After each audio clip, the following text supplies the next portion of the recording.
Hoy es un día no es un día de celebración, hoy es un día de concientización sobre todavía las desigualdades que la mitad de la población, por su sola condición de tal, se ve afectada. Por lo tanto, voy a contar una anécdota. Un día mi mamá me dijo feliz día, un 8 de marzo, y después que le expliqué todo, ahora me dice buena lucha. Uno no pretende que todos digan buena lucha, pero algo capaz que intermedio. Señor Presidente de la República, muchas gracias nuevamente por acompañarnos. Siempre sigue con cero falta a las convocatorias de mujeres y eso realmente es un gesto muy valorable. Igualmente, a quien es mi autoridad jerárquica, el ministro Martín Lema, que siempre me ha dicho mi respaldo está siempre. Señora vicepresidenta en ejercicio, gracias por estar. Señor secretario de la Presidencia, señora presidenta de la Suprema Corte de Justicia, muchas gracias por estar. Y señores ministros, subsecretarios, subsecretarias, directoras y directores generales, autoridades de organismos autónomos, miembros de organismos internacionales, compañeros directores del gabinete del MIDES, con quienes siempre nos sentimos uno solo. Muchas gracias por estar siempre. Realmente no puedo nombrar a todas las autoridades porque afortunadamente hay muchísimas, así que gracias por estar hoy. Lo leemos como un gran respaldo a la causa por la igualdad de las mujeres, que es una causa de derechos humanos y es una causa de la democracia. Este es el tercer año que venimos a conmemorar una fecha internacional, pero también a dar cuenta de la situación de desigualdad que alcanza, como decía, a más de la mitad de la población por su sola condición de mujer. Hemos planteado en estos años el diagnóstico de esa situación expresado en números oficiales. Hemos explicado nuestra convicción de la necesidad de seguir políticas de Estado en ese tema y en este planteo seguimos un lineamiento de gobierno y del presidente en particular. Mantener lo que está bien, cambiar lo que está mal y construir lo que no hay. Pero también seguimos una postura histórica de las mujeres políticas desde el retorno democrático, que es el de construir juntas, independientemente de lo que nos separa, pensando en las necesidades de las mujeres de este país que esperan respuestas y soluciones, especialmente las más pobres. En esos diagnósticos y en las propuestas que han surgido de ellos explicamos siempre que no son responsabilidad única de mujeres ni del Ministerio de Desarrollo Social. Esta es una responsabilidad que debemos asumir todos y todas quienes estamos obligados a servir a la ciudadanía con respuestas de política pública a sus problemas. El rol del Instituto de las Mujeres es prestar formación, asesoramiento a todo el Estado para que se entienda, por ejemplo, que el presupuesto no es neutral al género, que las leyes no son neutrales al género, que las decisiones no son neutrales al género, que resolver por dónde pasa una ruta o por dónde se pone un foco de luz o cuántas horas se encaran determinados contenidos en el sistema educativo o cuántas horas se dedica a la atención de cierta especialidad médica, se impactan de manera distinta en hombres y mujeres. Y eso es importante considerarlo. No es mejor ni peor, es incorporar la mirada, la experiencia y la cultura social y doméstica de una mitad que no ha estado históricamente en los ámbitos de toma de decisiones, que no ha tenido representación, aunque ahora afortunadamente la va conquistando muy lentamente y a costos injustos. La expresión más extrema y más dramática de esta desigualdad es, por supuesto, la violencia, particularmente la violencia física, pero también otros tipos de violencia que surgen de una posición privilegiada, por ejemplo, psicológica o económica, también desde una jerarquía en un lugar de trabajo, entre muchas otras. Pero, por supuesto, también hay otras desigualdades, las que se dan en el mercado laboral y están medidas, la llamada discriminación vertical, esto es, podemos ser muchas en una empresa, pero para llegar a gerente se complica más, los llamados techos de cristal, y la carga de cuidados. Decía que estos 3 años hemos venido aquí a contar lo que estamos haciendo junto a prácticamente todos los organismos del Estado, y a eso se debe esta presencia tan alta en proporción de autoridades de gobierno. Hemos mostrado diagnósticos para difundir también que esta situación es objetiva, que ganamos menos, que cuidamos más, que estamos más desempleadas, que tenemos menos acceso a los cargos de decisión, que somos más pobres. Estos años contamos, trabajamos, nos reunimos, coordinamos acciones con todo el Estado. Fui a jorobar a todo el mundo. Y la verdad, incluso hasta he llamado para pedir cuentas de alguna situación. Y hay que decir que nunca se dejó de levantar el teléfono ni de recibirme. Y hay que decir que la respuesta y el respeto a un instituto que está debajo de la jerarquía de un ministro, por ejemplo, y de la autonomía de una intendencia, ha sido unánime y quizá hasta sorprendente, por lo menos para mí. Miren quién está acá sentado, nada menos que el presidente del Banco Central. Ustedes se preguntarán por qué. Bueno, ahora se lo vamos a contar. Un organismo que podría considerarse lejano a las políticas de género. Ahora van a ver por qué no.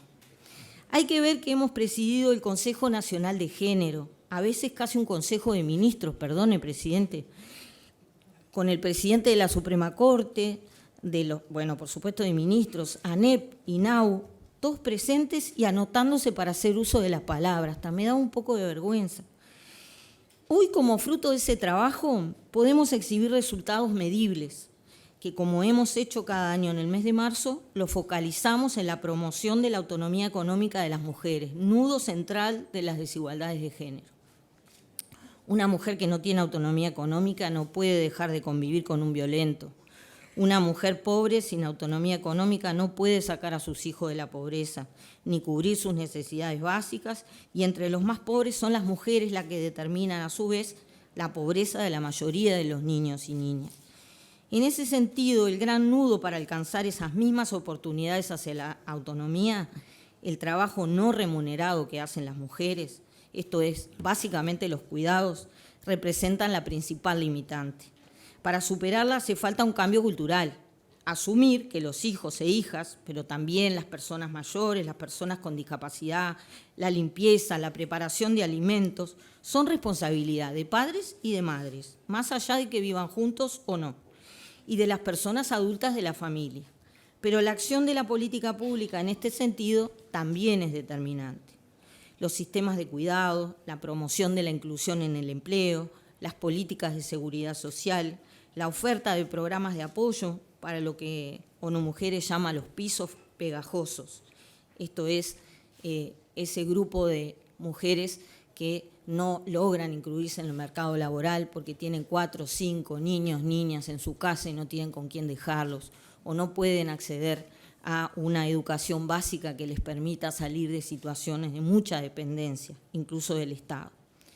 Bueno, pero hoy no venimos ya a plantear diagnósticos, en todo caso vamos a plantear diagnósticos positivos. Hoy venimos a mostrar resultados positivos de todo ese esfuerzo que suma pequeñas, medianas y grandes acciones en la misma dirección. Este es un tema social y como todos los temas sociales donde lo cultural tiene una prevalencia muy fuerte, no dependen ni de un ministerio, ni de una dirección, ni de una sola acción, sino de muchas, pero todas confluyendo hacia el mismo sentido. Hoy podemos decir que algunas brechas de género se redujeron durante este gobierno.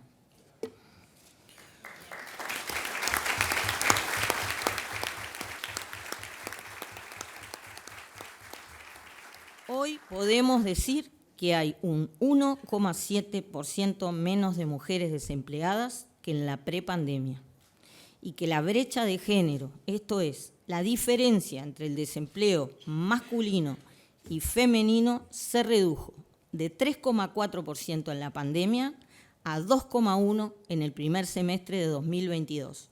Pero además,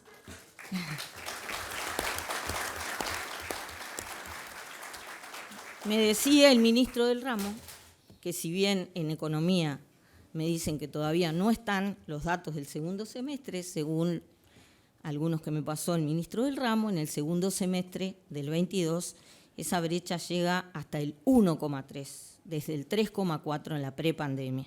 Y decimos la prepandemia porque todos sabemos lo que costó en esos 2 años, los costos que tuvo para el mercado laboral y para la economía de este país. Cuando en la región los problemas de desempleo y las crisis económicas todavía están en vías de recuperación, ni siquiera están empezando a recuperarse, nosotros podemos darnos el lujo de exhibir estas cifras. Hoy podemos decir que en la prepandemia había 734.800 mujeres ocupadas y hoy hay 743.200, a pesar de la baja pronunciada que tuvimos en el 2020 y que empezó a subir en el 2021. Y que esta recuperación implicó una performance mejor que la de la población general. También podemos decir que si bien la brecha salarial se mantiene, ha tenido una mejora respecto a la pandemia. Esto es, que antes de la pandemia, por cada 100 pesos que ganaba un varón, en promedio y por hacer el mismo trabajo, una mujer ganaba 76,3. Hoy gana 78,4.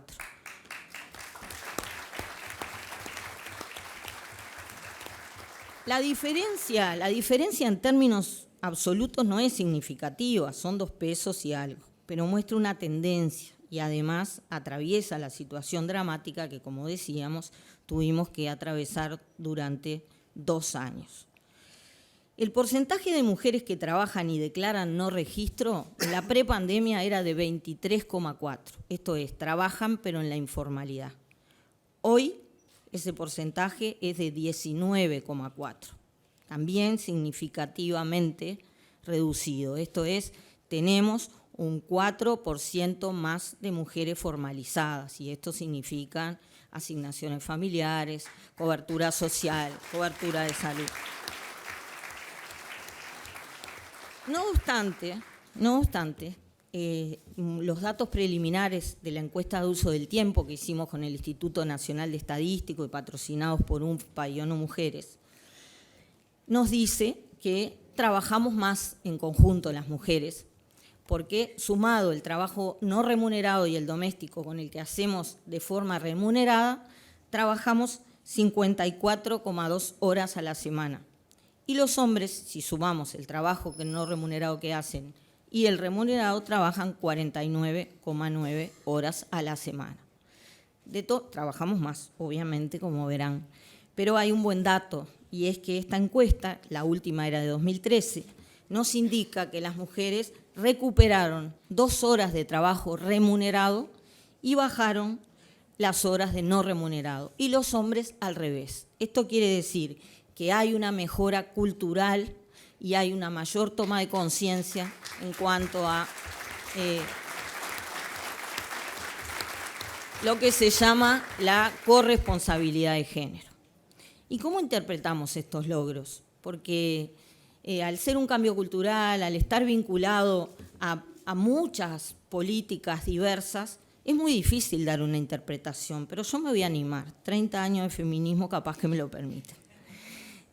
Aparte del ministro, porque es una interpretación, y del otro ministro, que es una interpretación de políticas sociales, me hace sentir un poco más segura. En el gobierno tenemos coincidencia en cuanto a que la política social y laboral de intensa inversión por parte del gobierno, y en especial acá quiero hacer un reconocimiento al Ministerio de Economía, porque si bien la ministra Arbeleche tiene fama de que cuida mucho la plata, y por suerte, siempre nos ha dicho que lo que es necesario se gasta, y creo que en el caso nuestro ha sido así.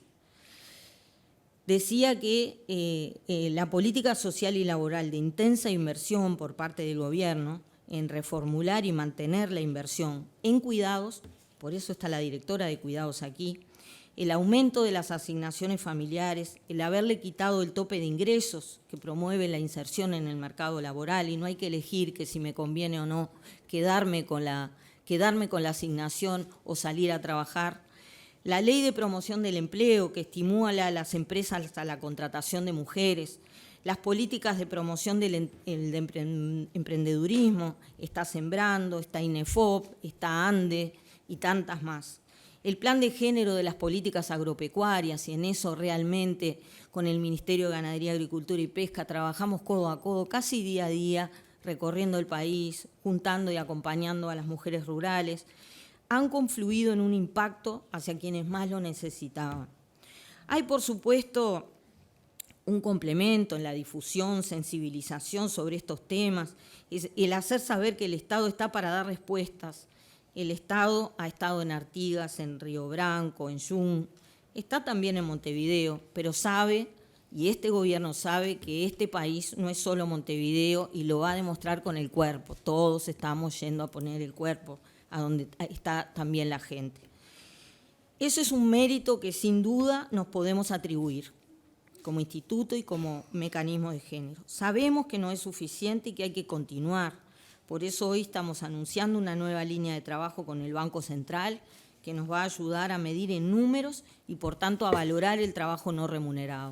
Hoy está el Ministerio de Turismo acá, representando a todas las instituciones del Consejo Nacional de Género, pero este año, no porque tenga una línea de trabajo nueva, sino porque ha mostrado un compromiso sostenido con esta agenda, y acá va un reconocimiento en particular a la responsable de la unidad de género del Ministerio de Turismo, a la directora de Cuidados, que ya sabemos, porque su política impacta directamente en las desigualdades, porque las políticas de cuidados son sin duda políticas de género y quizá la más importante, y el ministro de Trabajo, porque es él el que va a comentar estas buenas noticias que acabo de dar.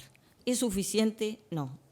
La realidad nos sigue interpelando y el compromiso está más que nunca, a pesar de los relatos, de las consignas trasnochadas que hemos escuchado por el día de hoy, algunas notoriamente vencidas, por lo menos desde 1989. Las democracias liberales con economías de mercado son las que más igualdad le han reportado a las mujeres. Y es así.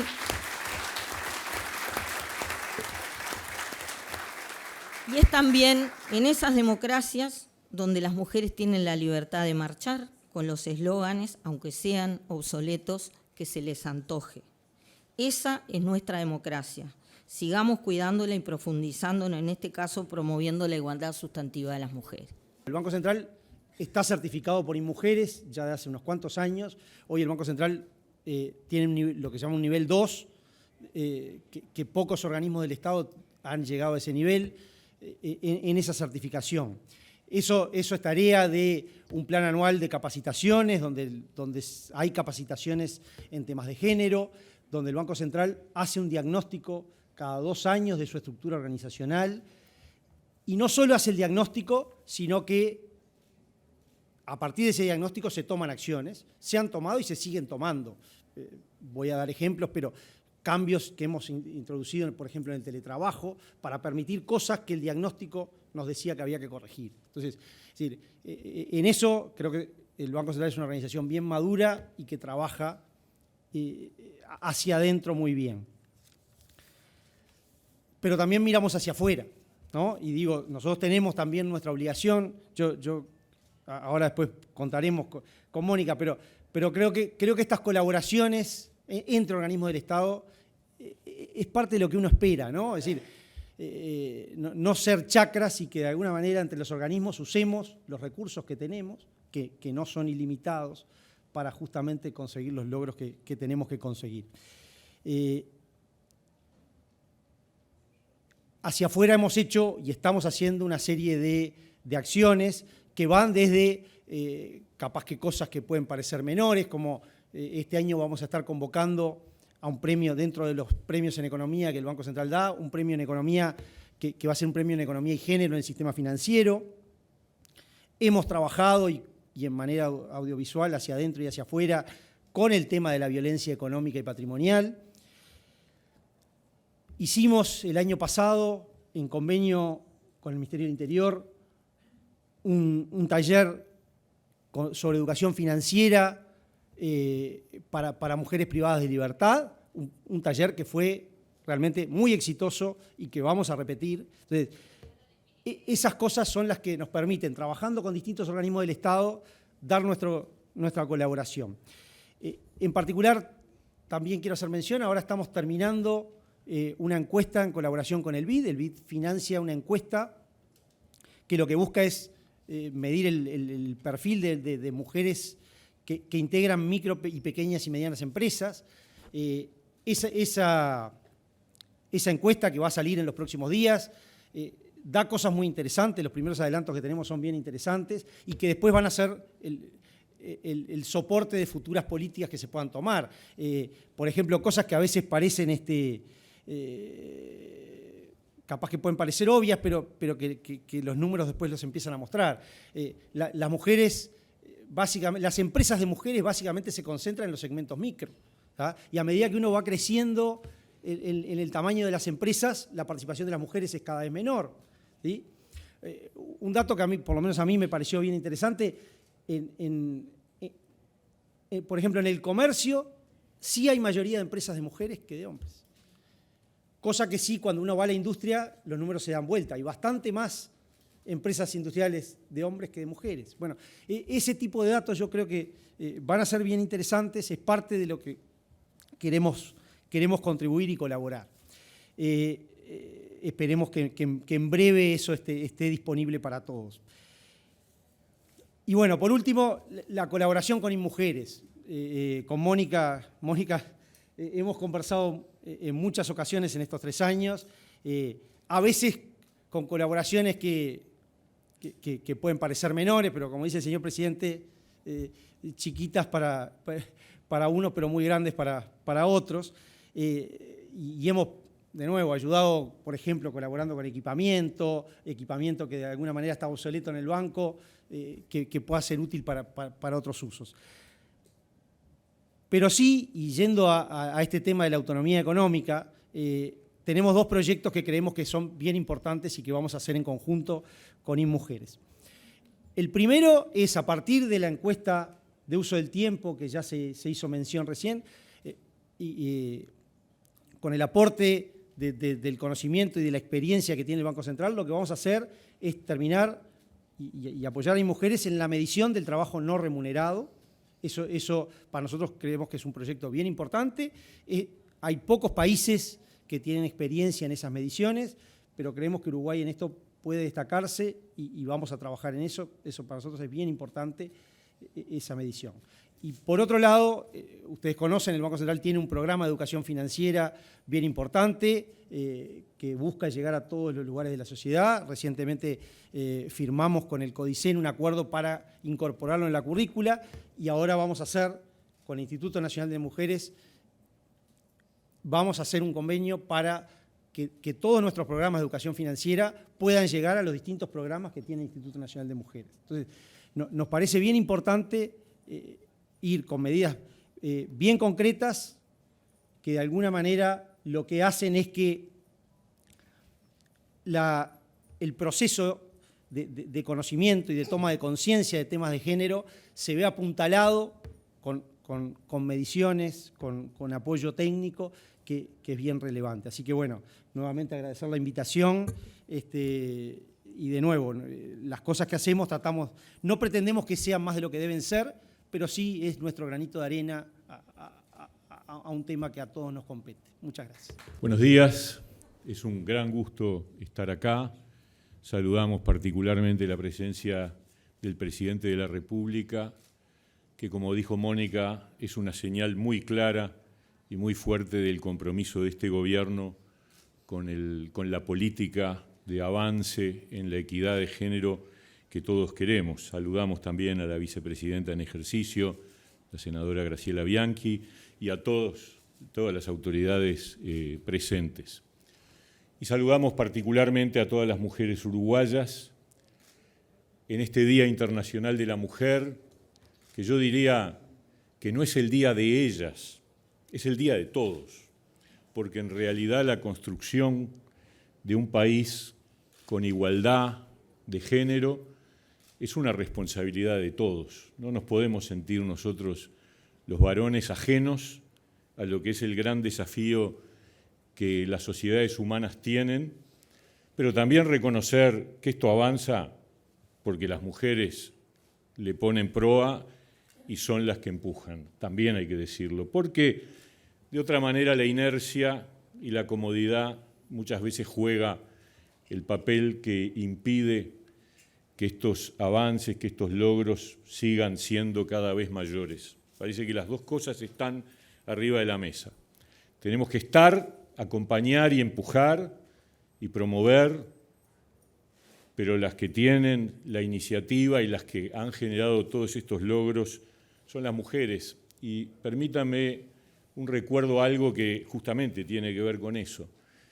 Uno de mis orgullos en la vida es haber integrado la primera comisión legislativa de género y equidad que existió en el Parlamento, y era el único legislador varón entre el 2000 y el 2005, entre otras legisladoras con la actual vicepresidenta de la República, Beatriz Argimón, y muchas otras de todos los partidos, y allí se aprobó la primera ley contra la violencia hacia la mujer. Y uno aprendió en ese proceso lo importante que era también que la participación fuera de todos, mujeres y varones. Hoy tenemos todavía tareas pendientes. Los avances son significativos.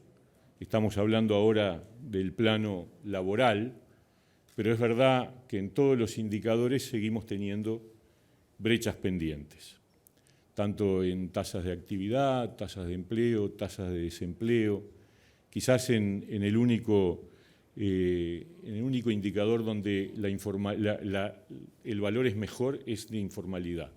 Ya desde hace bastante tiempo las tasas de informalidad de las mujeres son más bajas que la de los varones.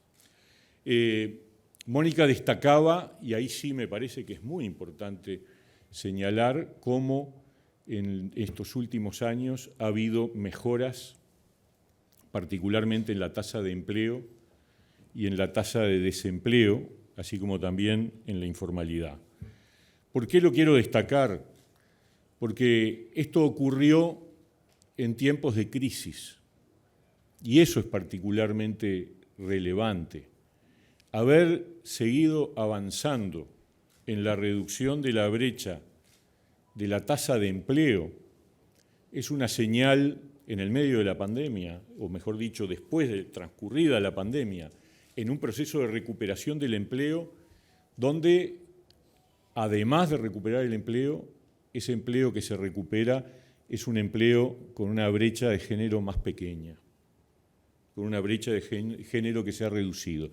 Y uno dirá, en empleo, cuando hay crisis, la academia dice, y se incorpora más lo que se llama el trabajo de mujeres y de jóvenes. Pero en el desempleo es al revés. En el desempleo, cuando llega la crisis, las tasas de desempleo entre las mujeres históricamente se disparaban con respecto a lo de los hombres. Y eso no pasó en esta oportunidad. Al contrario, el dato que señalaba Mónica me parece bien relevante. En el 2019, la brecha entre el desempleo de varones y el desempleo de mujeres era de 3,4%, y al finalizar el 2022 es de 2,1%. Y esto a pesar de la crisis vivida. Basta recordar cómo se disparó la brecha de desempleo en la crisis del 2002, que llegó a estar en alrededor de 10 puntos entre mujeres y hombres. Acá no, y eso se debe a que hubo acciones concretas orientadas a acompañar al conjunto de los trabajadores con una red de protección que el Estado desarrolló, impulsó y apoyó de manera muy decidida. Es más, el dato, este es un dato puntual, no quiere decir que las cosas sigan, hay que tomarlo como una totalidad, pero el dato de ayer se dieron los datos de mercado laboral por discriminación de género de enero. En enero la brecha de desempleo entre hombres y mujeres volvió a reducirse y está en 1,2%, ya no en 2,1%. Vamos a ver, es un mes, hay que verlo en el año, hay que sacar el promedio anual, no hay que apurarse, pero ¿qué quiero decir? Que seguimos avanzando. En estos años y a pesar de la pandemia y a pesar de la crisis, el mercado laboral se está volviendo cada vez más equitativo. Que hay asignaturas pendientes, por supuesto. Si uno compara además el 86, que es el primer dato postdictadura, en democracia, con respecto al 2022, todas las tasas vinculadas al mercado laboral se han reducido, todas las brechas de género vinculadas al mercado laboral se han reducido a la mitad. Obviamente en 30 años. Yo espero que este ritmo sea cada vez más rápido, porque el objetivo de ir eliminando las brechas es realmente un objetivo. Ayer medio tomaba como referencia en un evento de la Embajada Británica vinculado justamente a una acción que tiene que ver con la promoción del liderazgo de las mujeres, que el secretario general de Naciones Unidas, Guterres, dijo ayer, en relación al Día Internacional de la Mujer, que así como íbamos en el mundo para llegar a la equidad de género, se iban a precisar 200 años. Bueno, yo creo que en el Uruguay lo vamos a hacer mucho más rápido, sin ninguna duda. Estamos mucho más avanzados, además, que muchos de los países del mundo, y eso se ha ratificado en este gobierno con datos concretos, con realidades concretas. Mónica refería a las reuniones del Consejo Nacional de Género.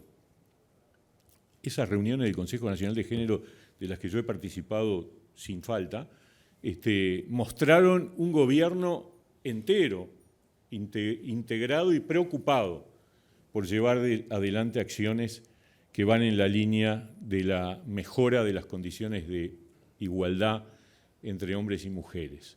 Y ahí estaban todos los ministerios y todos los organismos públicos, porque Mónica no los deja faltar. Los persigue y está bien, ese es su rol.